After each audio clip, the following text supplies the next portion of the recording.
The Strategic Defense Initiative.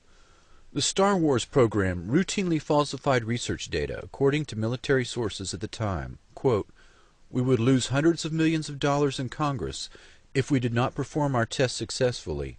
We put a beacon with a certain frequency on the target vehicle. On the interceptor we had a receiver. The hit looked beautiful, so Congress did not ask questions." The very idea of Star Wars, an umbrella that would shield America from Soviet nuclear warheads, was itself a massive deception. No knowledgeable scientist thought for a minute such a shield was feasible, yet the Pentagon proceeded with this fraud and faked other tests in 1990 and 1991 after the Soviet threat had disappeared. Edward Teller was charged with falsifying test data on Super Excalibur, a nuclear-powered X-ray laser built by Lawrence Livermore Laboratory.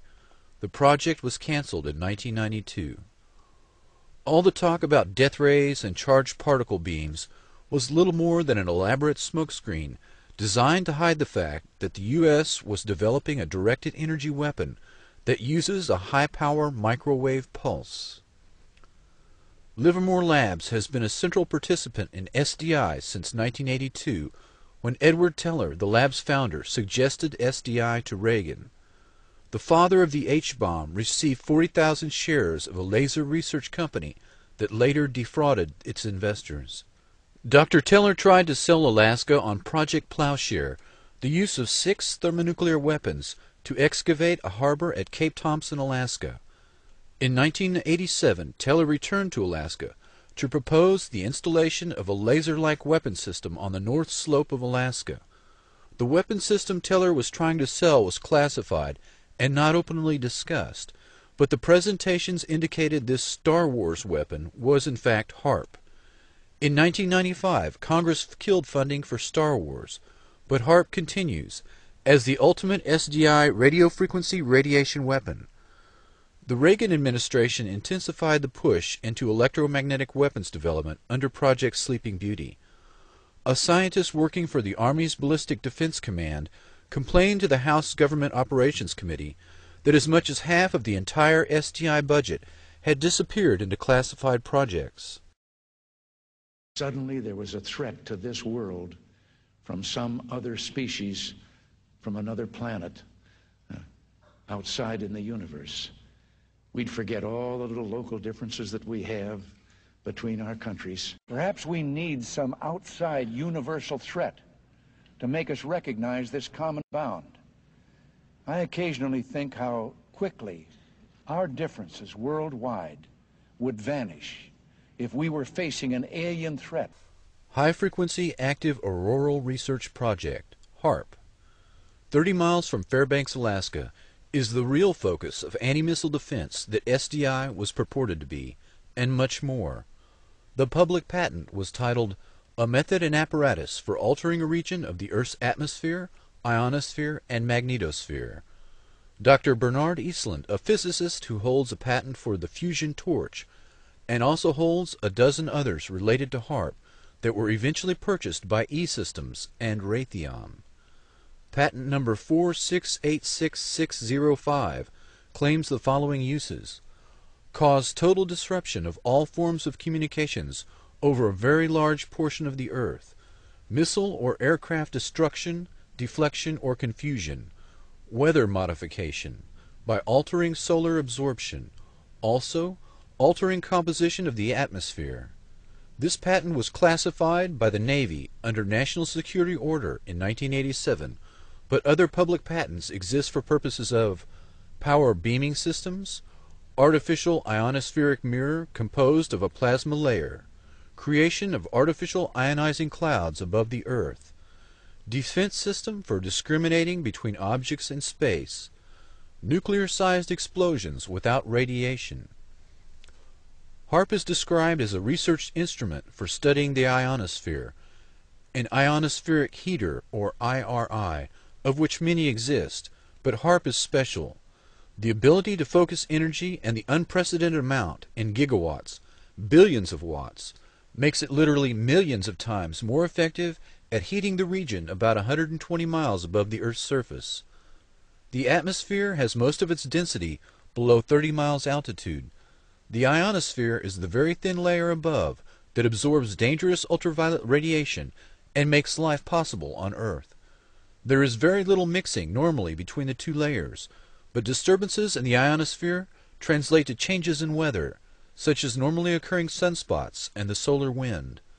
The main idea behind HAARP is the ability to direct electrons along the naturally occurring magnetic field lines of the Earth and accelerate them to near the speed of light to form a protective shell of highly excited particles that not only block communications worldwide, but destroy missiles in their trajectory as they descend from space. The effects can be localized by punching a hole through the ionosphere to superheat an area 30 kilometers in diameter into a plasma shield. Any missile or aircraft would be destroyed that tried to fly through the plasma, which is the fourth state of matter. A hole in the ionosphere above an enemy country could kill by allowing solar radiation to strike the surface unhindered. Weather modification could also be used as an instrument of warfare by manipulating the electrojet and the jet streams that dictate climate. The publicly stated aim is C3, Command, Communication, and Control. The margin of victory in war is to block or intercept enemy communications and to secure your own. The signals in the ELF extremely low frequency range can be generated by HAARP and heard anywhere in the world, and are used for Earth-penetrating tomography, basically finding enemy submarines and underground bases. Dr. Richard Williams says the high-energy experiments will generate the equivalent of the output of 10 to 100 large power-generating stations, and that, quote, tests of these kinds could cause irreversible damage. According to Dr. Elizabeth Rauscher, quote, the ionosphere is prone to catalytic reactions, so if a small part is changed, a major change in the ionosphere can happen. HAARP documents admit that 1,000-fold greater amounts of energy can be released in the ionosphere than injected. Stanford University experiments beaming radio waves into the magnetosphere detected the signals halfway around the world. Some were amplified 1,000 times. David Yarrow states, quote, Earth's axial spin means that a burst lasting more than a few minutes will slice through the ionosphere like a microwave knife, producing not a hole, but a long tear and incision. HAARP documents describe intentionally trying to get a runaway effect in the ionosphere. Quote, the instabilities commonly studied are approaching their maximum radiofrequency energy dissipative capacity, beyond which the plasma process will run away until the next limiting factor is reached. The first atomic weapons testing was done without knowing if the chain reaction would stop or keep going. Dr. Oppenheimer admitted years later that, quote, the government knew that the scientists didn't know. The decision to pulse several gigawatts of energy into the ionosphere could cross a threshold. Walter Richmond wrote of an account of such an event in a book entitled The Lost Millennium. The event began with a solar tap, a planetary short circuit. Quote, the surge of power became an avalanche. At the pole in the vertical plane of the Earth's magnetic field, where the winds of magnetism would not rise to blow it out, 1 trillion watt-seconds of energy unleashed their fury on the polar cap in the first flash. Even as it discharged, the ionosphere was recharged from the solar furnace. The first flash became a mighty roar that poured an increased and now steady stream of energy through the now stabilized short circuit. Kilocubit after square kilocubit of frozen wasteland boiled. Watt after watt of ever-increasing avalanched energy lit the polar cap with a glare that had never before been seen. Earth's an electrical motor. When the motor began to run wild, it would increase its rotational speed.